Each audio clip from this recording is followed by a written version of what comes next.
Hello everyone and welcome back to Epistemology on a Monday, and we are now through what is knowledge and we're embarking on a whole new area of epistemology, and this has got a very broad title and it is Reason as a Source of Knowledge, and it's looking at rationalist philosophers who believed that just by thinking that we can come to know things. And I've entitled today's lecture Innatism because that's going to be the main focus. But let's have a look at where we're going with this. So for this, quite a small part of the course actually, for the next couple of weeks, we're going to be looking at the idea that we are born with some knowledge. We have innate ideas, innate knowledge. And today we're going to be focusing in on Plato, an innatist, and his ideas on how we can recall knowledge because our soul lived before we did, well, before our bodies.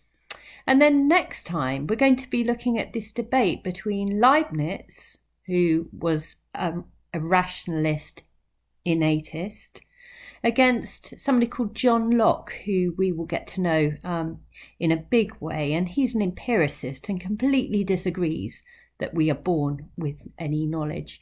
And then in a similar vein, we're going to be exploring David Hume, another empiricist who is very anti this, the argument from the innatists.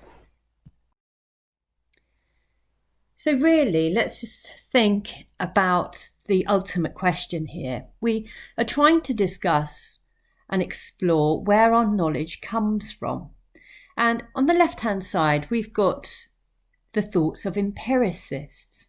Now, empiricists are clear that all of our knowledge and all of our ideas, they come from sense perception.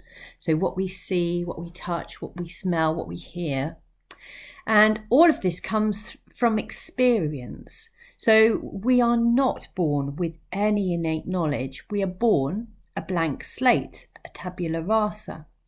So all of our knowledge is a posteriori, and that just means from or through experience. And you can see that our famous empiricist down the bottom there, John Locke, that is not Locke. Why is he there?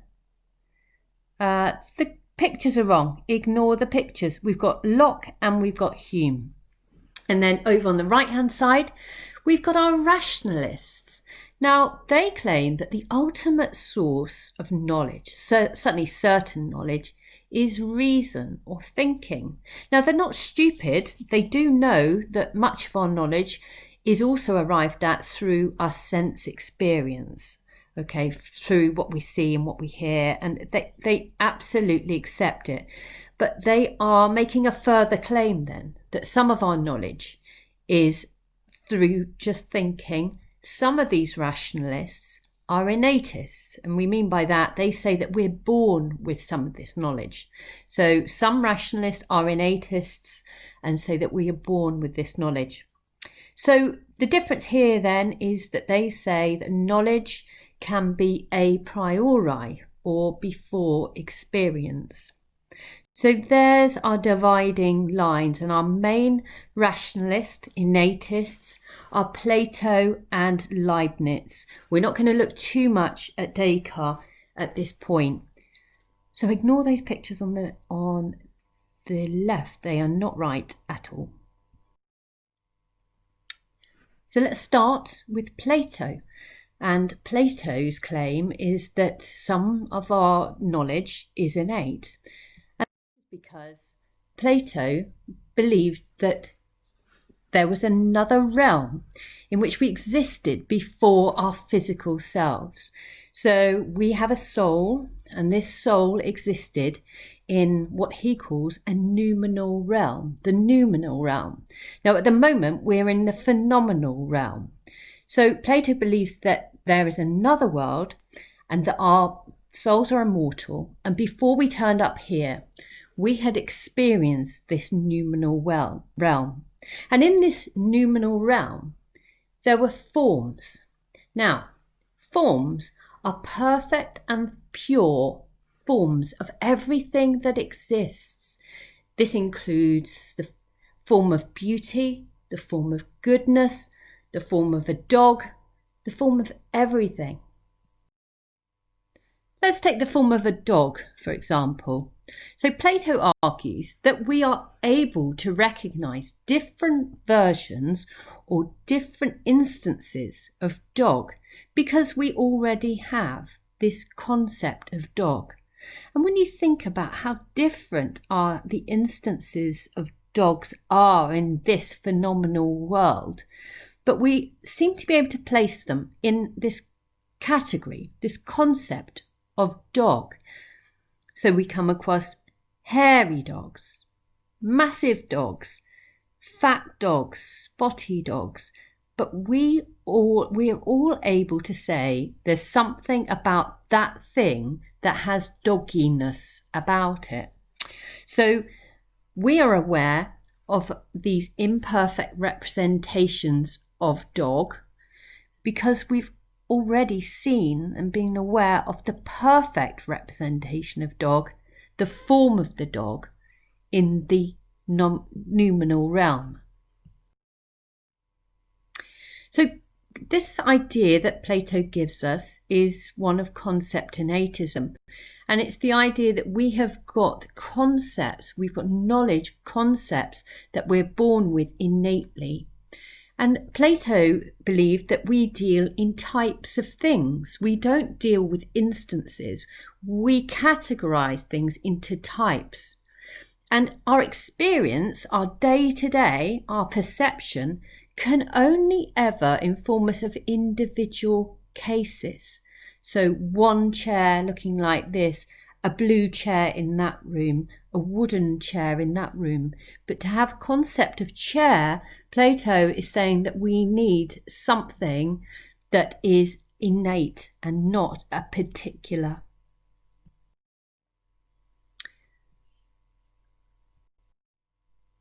Okay, so I found this picture online, and I think so I apologise if it's yours, it's brilliant. So I'm just going to steal it and go through how it explains at the top that ultimately there is a form of beauty. There is a perfect beauty.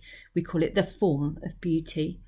And we can recollect this concept of beauty because our souls have existed before they did in this phenomenal realm.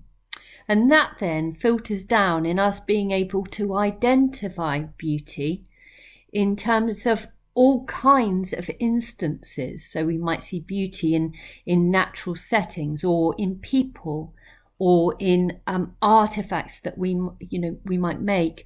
And then that would lead us to be able to imitate beauty. But it's all filtered down from this form of beauty, which is an abstract concept that we were aware of in the noumenal realm. So we have these forms and they enable us to have knowledge of concepts. But some of these concepts are what Plato called universals. Now these are abstract or non-physical things that we can recognize. Now we've just looked at one. These are things like beauty, justice, fairness and equality. And Plato says that none of these things can be understood through perception alone. Coming across certain examples of it are not enough for us to be able to say that's not justice. We need something that's informed us, something that allows us to categorize and to judge things and to sort things out. And that is given to us innately because of our previous experience in the noumenal realm.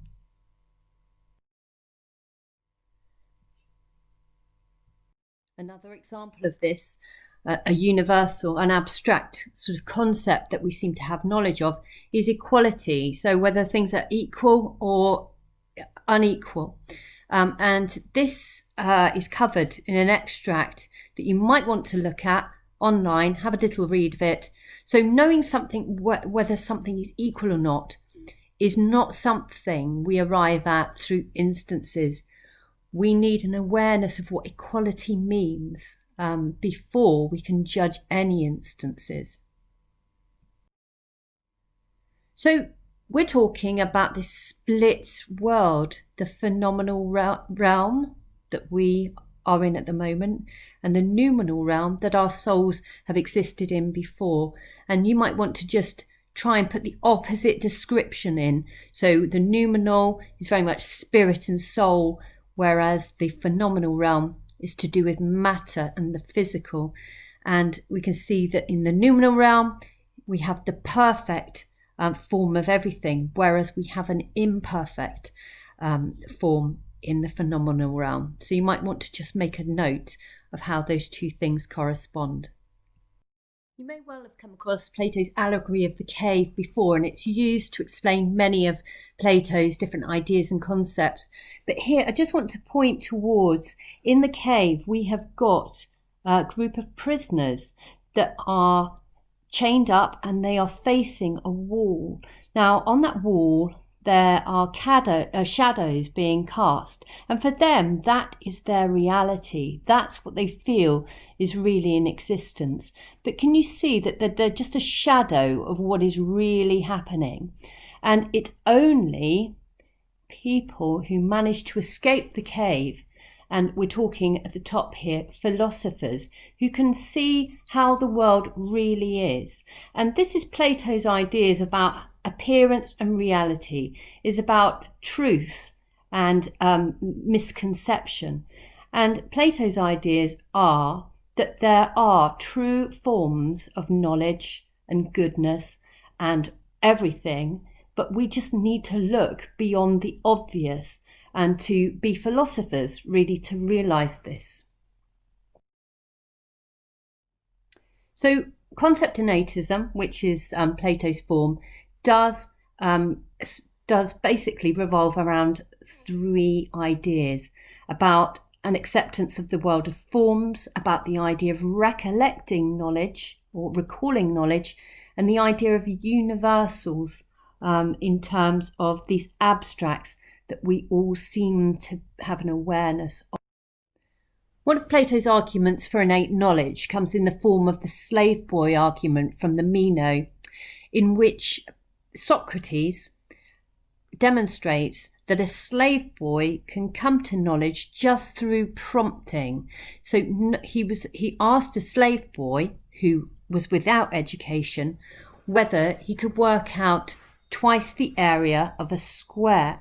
And just through questioning, Socrates shows or demonstrates that this boy can reveal knowledge.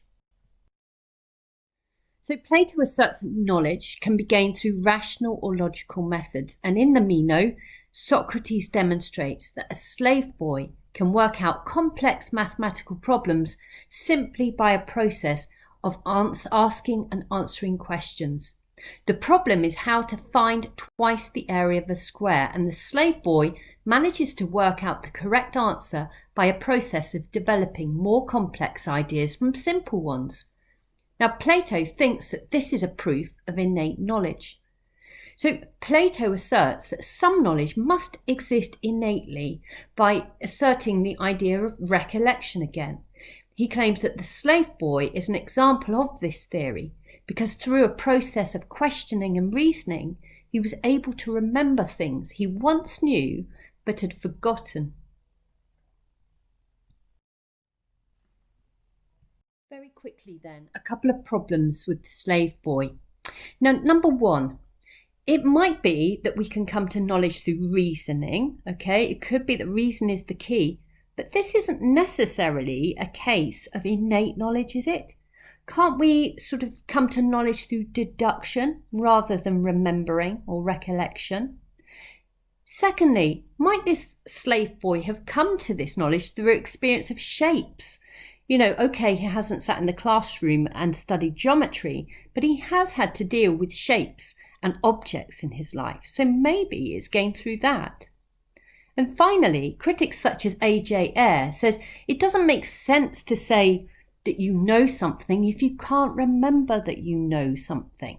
Surely knowing something means being able to recall it.